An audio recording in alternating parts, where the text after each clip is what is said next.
tous, nous allons voir comment trouver le signe d'une fonction affine aujourd'hui. Alors nous allons prendre tout de suite un exemple. On essaie de trouver le signe de la fonction qui a x associe 2x moins 5. Alors je vais vous présenter deux méthodes. La méthode qui est généralement présentée en classe de seconde, qui a des avantages et des inconvénients, et la méthode que je vous conseille.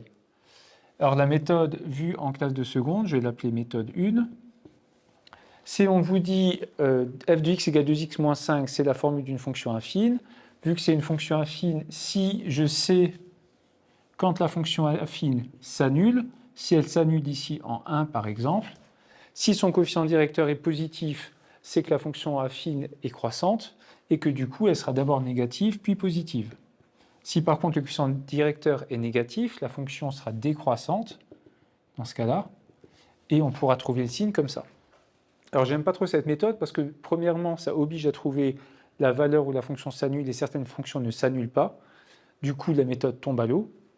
Et que, deuxièmement, cette méthode s'applique que pour les fonctions affines, alors que la méthode 2 que je vais vous proposer, elle va s'appliquer aussi pour les fonctions ln et les fonctions exponentielles. Donc, universelle en seconde, mais aussi en première et en terminale. Donc ici, pour 2x moins 5, on vous propose de regarder quand 2x moins 5 est égal à 0. C'est-à-dire quand 2x est égal à 5, c'est-à-dire quand x est égal à 5 demi. Et une fois qu'on a résolu ça, on va pouvoir faire le tableau de signes grâce à cette propriété. Donc, x qui va de moins l'infini à plus l'infini, on cherche le signe de f de x. Et donc, on voit que f de x va s'annuler en 5 demi. Et c'est là qu'il faut regarder le signe du coefficient directeur. Le signe est positif, donc la fonction est croissante, donc elle sera positive après 0 et négative avant. La méthode que je vous propose est, selon moi, beaucoup plus rapide et beaucoup plus efficace, et donc j'insiste très fortement là-dessus. Si vous pouvez, abandonner cette méthode et passer directement à l'autre méthode. Et donc, ce que nous, on souhaite, c'est connaître ça. Donc, juste une propriété à comprendre qui est ultra simple, c'est si je sais où je dois mettre mon signe plus, je saurai aussi où je dois mettre mon signe moins. Donc l'idée, c'est de toujours chercher là où je vais avoir un signe plus. Et pour cela, il suffit de se poser la question, quand est-ce que 2x moins 5 est positif? La réponse à cette question, c'est la position de mes signes plus. Je vais résoudre. On voit que finalement, la difficulté de résolution est exactement la même, sauf que cette fois-ci, je n'ai pas besoin d'invoquer quoi que ce soit comme propriété particulière des fonctions affines, j'ai directement ma solution. Où est-ce que je vais mettre un signe plus? L'expression nous dit, mets un signe plus quand x est plus grand que 5 demi. Donc après 5 demi, je vais mettre un signe plus. Il suffit de se dire, si je sais où j'ai un signe plus, je sais où j'ai un signe moins, ben c'est partout ailleurs. Et donc, j'obtiens comme ça mon tableau de signes en résolvant plus qu'une inéquation, et ce qui est finalement universel. Vous allez voir que pour les fonctions exponentielles et ln, la méthode 2 fonctionne très bien, alors que la méthode 1 ne fonctionne plus du tout.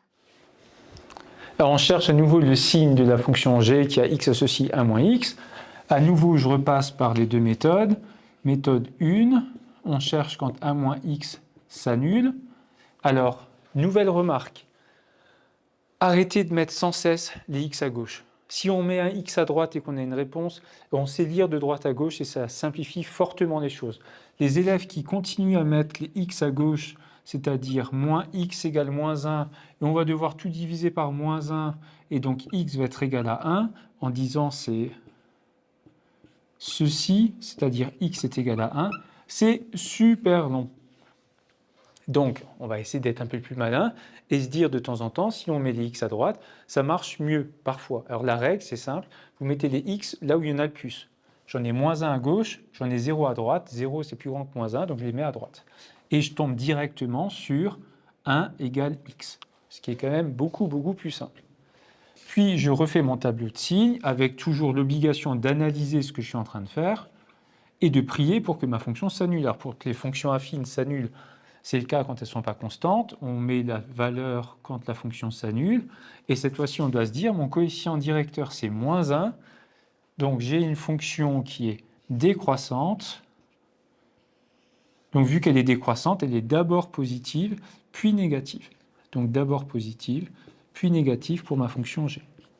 Vous allez voir que la méthode 2 est immédiate.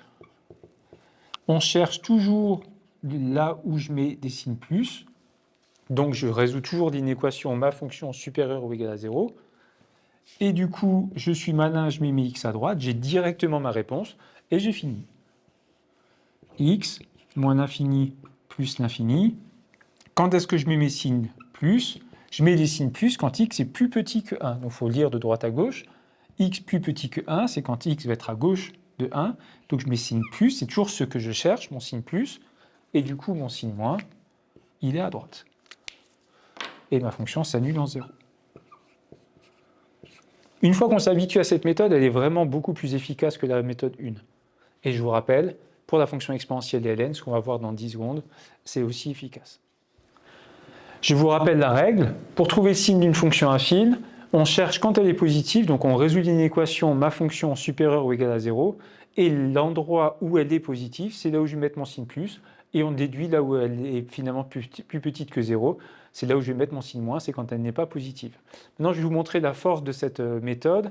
Si vous voulez résoudre 2 exponentielle x moins 1, savoir le signe de la fonction, par exemple, qui a x associe 2 exponentielle x moins 1, et bien dans ce cas-là, avec la méthode, 2 exponentielle x moins 1, je cherche toujours quand elle est positive, je cherche mon signe plus, et je vais résoudre finalement mon inégalité. 2 exponentielle x plus grand que 1, et exponentielle x plus grand que 1 demi, et c'est là qu'on va pouvoir obtenir, passer par le ln, c'est-à-dire ln de 1 demi, et pour ceux qui connaissent déjà les propriétés de ln, c'est moins ln de 2.